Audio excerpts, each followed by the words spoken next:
Artjom, sina kui noor mängija, kuidas sa mänguaja saamisega rahul oled? No, kõik oli rahuline, sest see ei ole esimene mäng ja ma saan mängida meistriliigas praegu, ma arvan. Kas sinu unistuseks on saada profijalgpalluriks või see on sul pigem selline suur hobi? No praegu see on hobi, jah, sest ma õpin koolis, aga tulevikus ma arvan, et see saab olla professionaalselt. Kas koolihinded ka segab jalgpalli mängimine? Ei ole kõigil, aga saan õppida ja mängida jalgpalli praegu. Tänanegi mäng tõi rohkesti kaarte ja kas on väga raske meeskonda ohjas hoida? Nii, mitte küll, et sa kapteni rolli kannaksid, aga üldse?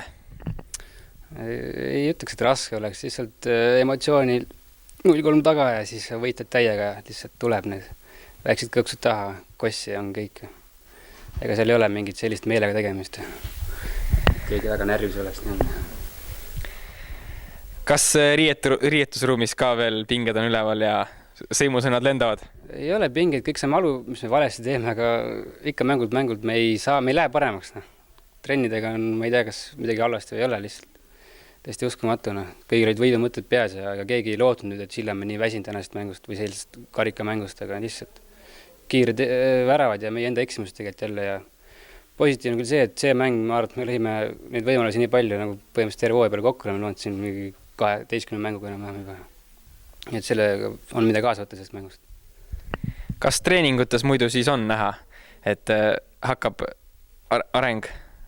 No ja kõik pingutavad ikka täiega, et 100% enam iga trenn. Lihtsalt ongi see, et viimastel nädalatel on nagu, kuidas ma ütlen, treeningkoordi natuke vähemaks jäänud seoses selle, et mängud on nädala sees, siis ei saa nii palju teha.